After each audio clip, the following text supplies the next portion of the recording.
कांग्रेस में एक बार फिर इस्तीफों की झड़ी लग गई है। कांग्रेस के नेता राहुल गांधी सिर्फ मोदी विरोध में लगे हुए हैं, लेकिन पार्टी के नेता इस्तीफा देकर भाग रहे हैं। हर राज्य में कांग्रेस आपसी कलह से जूझ रही है, लेकिन पार्टी को एकजुट रखने की जगह राहुल गांधी सिर्फ वोट बैंक की राजनीति करने में लगे हुए हैं। लेकिन अब पार्टी के नेता ही इस्तीफा देकर जो खुलासा कर रहे हैं, उससे पार्टी एक्सपोज हो गई है।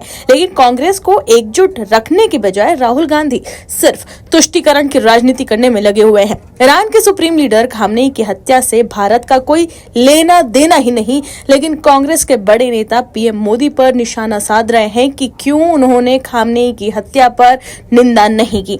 राहुल गांधी लोकसभा में एलपीजी गैस की कमी को लेकर प्रदर्शन कर रहे थे। संसद परिसर में विरोध प्रदर्शन के दौरान राहुल गांधी चाय बिस्किट का मजा ले रहे हैं, लेकिन सरकार ने यह साफ कर दिया था कि एलपीजी गैस की कोई कमी नहीं है। विपक्ष के लोग अफवाह ना फैलाए, लेकिन फिर भी विपक्ष के लोग बाज नहीं आ रहे हैं, और यही वजह है कि कांग्रेस की गलत नीतियों की वजह से उनके नेता इस्तीफा देकर पार्टी से भाग रहे हैं। पार्टी के इन नेताओं को कांग्रेस की लीडरशिप पर बिल्कुल भी भरोसा नहीं है। क्या है खबर, बताते हैं आपको इस रिपोर्ट में।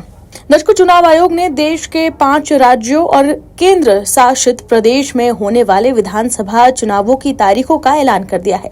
चुनाव कार्यक्रम के मुताबिक असम, केरल और पुडुचेरी में 9 अप्रैल को मतदान होगा, जबकि तमिलनाडु में 23 अप्रैल को वोट डाले जाएंगे। वहीं पश्चिम बंगाल की बात करें तो यहाँ 2 चरणों में यानी कि 23 और 29 अप्रैल को मतदान कराया जाएगा। वहीं सभी राज्यों के चुनाव परिणाम 4 मई को घोषित किए जाएंगे। लेकिन असम में कांग्रेस में इस्तीफा बम फूट गया। दरअसल कांग्रेस के वरिष्ठ नेता प्राणेश्वर बसुमतारी ने पार्टी में लंबे समय तक सेवा देने के बावजूद खुद को हाशिए पर धकेले जाने का हवाला देते हुए इंडियन नेशनल कांग्रेस से इस्तीफा दे दिया है। सूटिया से पूर्व विधायक बसुमतारी ने अपना इस्तीफा असम प्रदेश कांग्रेस कमेटी के अध्यक्ष गौरव गोगोई को सौंपा, और इसी के साथ ही उन्होंने तत्काल प्रभाव से पार्टी के सभी पदों और कांग्रेस की प्राथमिक सदस्यता से भी इस्तीफा दे दिया है। अपने इस्तीफे में पूर्व कांग्रेस नेता ने ये कहा कि उन्होंने 2.5 दशक से भी ज्यादा समय तक पार्टी की अलग अलग भूमिकाओं में सेवा की है, जिसमें विधायक और प्रदेश इकाई के उपाध्यक्ष के पद भी शामिल है।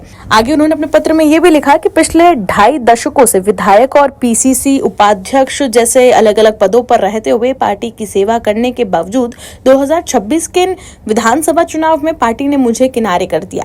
वहीं असम में कांग्रेस के वरिष्ठ नेता रमेश बोरदोलोई ने भी पार्टी की प्राथमिक सदस्यता से इस्तीफा दे दिया है। उन्होंने गौरव गोगोई के नेतृत्व में राज्य में पार्टी के मौजूदा कामकाज पर तीखा हमला बोला और सांसद रकीबुल हुसैन पर पार्टी के ढांचे को भाई भतीजावाद और निजी स्वार्थों का मंच बनाने का आरोप भी लगाया।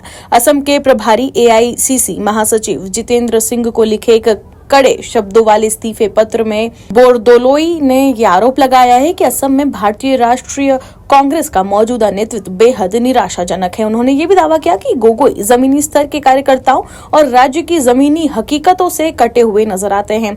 बोरदोलोई ने आगे ये भी आरोप लगाया है कि असम में पार्टी का संगठन असल में कांग्रेस के वरिष्ठ नेता रकीबुल हुसैन के प्रभाव और इशारों पर चल रहा है। उन्होंने ये भी दावा किया कि हुसैन की राजनीति करने के तरीके ने पार्टी के ढांचे को भाई भतीजावाद और निजी स्वार्थों से चलने वाला एक मंच तक सीमित कर दिया है। कांग्रेस में रहे इस अनुभवी नेता के अनुसार पार्टी की मौजूदा आंतरिक कार्य प्रणाली का मुख्य उद्देश्य असम में कांग्रेस के व्यापक संगठनात्मक आधार को मजबूत करने के बजाय हुसैन के परिवार के राजनीतिक भविष्य को सुरक्षित रखना है। उन्होंने चेतावनी भी दी कि जमीनी स्तर पर काम करने वाले ईमानदार कार्यकर्ताओं, आम कांग्रेस सदस्यों और आदिवासी प्रतिनिधियों के लिए जगह न होने से पार्टी अत्यंत एक ऐसे संगठन में सिमट सकती है जो असम की जनता का प्रतिनिधित्व करने वाले एक व्यापक राजनीतिक मंच के रूप में काम करने के बजाय केवल एक सीमित समूह के हितों की पूर्ति करे। बोरदोलोई ने इस बात पर भी चिंता जताई है कि गौरव गोगोई के नेतृत्व में अपनाई जा रही मौजूदा कार्यशैली अत्यंत राज्य में कांग्रेस संगठन को कमजोर और छीन भिन्न कर सकती है, जिससे पार्टी के पुराने और समर्पित कार्यकर्ता निराश हो सकते हैं। दर्शकों, आपको बता दें कि गौरव गोगोई को राहुल गांधी का सबसे करीबी नेता माना जाता है। गौरव गोगोई के भरोसे राहुल गांधी असम में चुनाव जीतने की सोच रहे हैं, लेकिन पार्टी के नेता जिस तरह से इस्तीफा देकर सवाल उठा रहे हैं वो काफी हैरान करने वाला जरूर है। वहीं असम में कांग्रेस के एक और वरिष्ठ नेता गिरिंद्र भुइया, जिन्होंने असम की सोनितपुर जिला कांग्रेस समिति के उपाध्यक्ष के रूप में कार्य किया था। उन्होंने भारतीय राष्ट्रीय कांग्रेस की प्राथमिक सदस्यता से इस्तीफा भी दे दिया है। अपने इस्तीफा पत्र में जो असम प्रदेश कांग्रेस समिति के अध्यक्ष है गौरव गोगोई को उन्होंने संबोधित किया था। भूइया ने घोषणा की कि वो तत्काल प्रभाव से पार्टी की सभी जिम्मेदारियों से हट रहे हैं। कांग्रेस के नेता पार्टी की नीतियों से तंग आकर इस्तीफा दे रहे हैं, लेकिन पार्टी को एकजुट करने की जगह हार के बाद राहुल गांधी चुनाव आयोग पर वोट चोरी का आरोप लगाकर बचने की कोशिश करते हैं कि कोई उन पर सवाल न उठाए कि उनकी लीडरशिप में क्यों कांग्रेस की करारी हार हो रही है। Bureau report OMH news. आप दर्शकों से विनम्र निवेदन है कि चैनल को सब्सक्राइब जरूर करें